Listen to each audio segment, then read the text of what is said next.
Okay, so on your list of things to do, you need to replace that switch that's gotten loose or maybe really stiff, or maybe it sparks when you turn it on or off. This one controls something that you can't see off camera, but whatever the problem is with that switch, you need to get a new one put in place. I'm here to tell you it's a simple thing that you can do yourself, but there's some things you need to do to make sure it's safe and that it's installed properly. So let's walk through it together. The first thing I'm going to do is remove the cover. And you might think, he hasn't turned the electricity off to that yet. Yes, but at this stage, there's virtually no risk of any sort of shock. And it's going to open up the side of the switch so that I can use a tester to make sure it's off once I think I've got it turned off. So once that's off, if you know exactly which breaker it is, you can turn it off anytime you want. But if you're unsure, then you're going to want to be able to test it, like so, as you go through the breakers. While you're figuring out which one it is.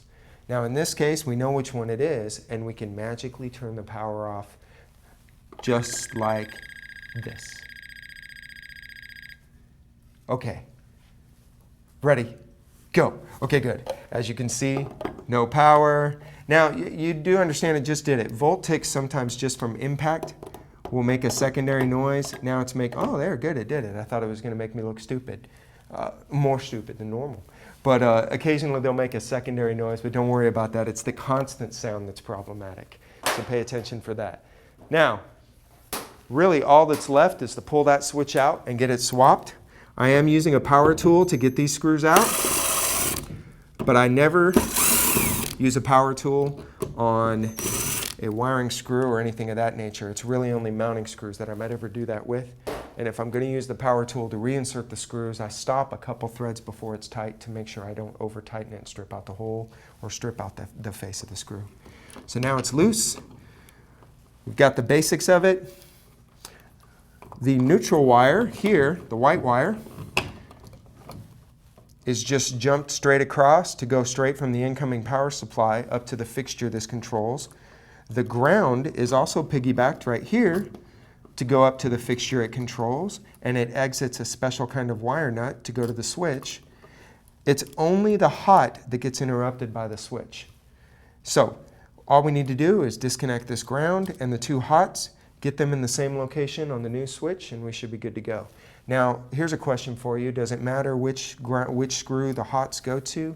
It does not in this case. Unlike a three-way switch or a lit switch, it doesn't matter in a case like this. But just for that whole let's do things the best way we can, let's make sure that the same black wire goes to the same screw on the new switch. I'm going to go ahead and remove the hots and then remove the ground, more out of habit. I try and take things apart the same way I assemble them, and the ground is the first wire I will install. So we've got that wire off. Now when all of these wires are off and we can take a good look at them, we're going to make sure there's no signs of wear or a place for a possible breakage where maybe it, in the process of getting stripped with the wire strippers, that they got compressed too far. Well, this ground's nice and tight. We'll open up this ground a little bit so that it'll come back off the screw. Now, where we're looking for excessive wear or those rings I was talking about is right here at the base of the insulation. And those look good. They look great. A new switch is going to look exactly like the switch we got. They make higher amperage switches, but if you don't need a higher amperage switch, don't put one in. Just put in exactly what came out of it as long as it was operating properly before the switch failed. Now I'm going to start by attaching the ground. That's more out of habit than anything else. If I can get that ground open a little bit. There we go. Got it open enough to get it on the screw. Just going to pinch it enough to hold it still, make sure it's cooperating. As you notice, I am putting the wires on clockwise. That's because as I move the screw clockwise, it might try and draw more wire up underneath it, but it won't be trying to push it out. If I were to run the wire the other way, as we tighten the screw head, it would be pushing that wire out. Now I'm just going to get these hot lines reset, tightened up. Because there was no wear, I didn't even have to strip new sections of wire or recurl them.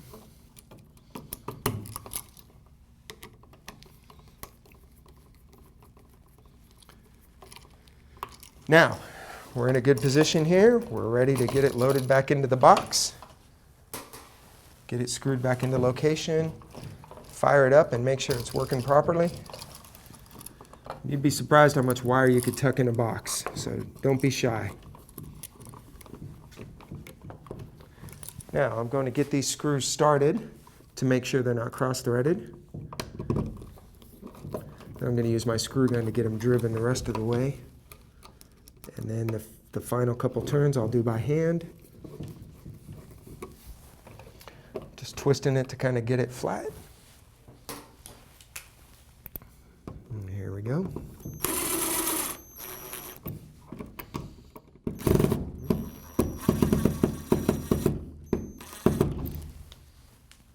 That one's already being finicky, but that's okay. Now I'm trying to get the switch so that it sits still, but I don't want the screw over tight so that it begins to disshape the metal plate it goes through. There it is. We're going to get its decorative cover back on. Well, first let's turn on the power and make sure it's working properly. And how about now? There it is. We're hot. It's operating its fixture properly. Feels good and tight. Looks like a successful day for switch replacement. We'll get this plug cover back in and we will be ready to go.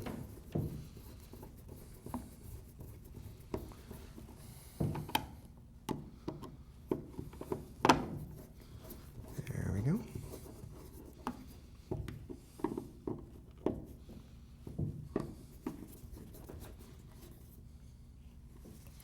There it is. And that's how to replace a defective switch. And I'm sure yours is going to go smooth. So go get it taken care of.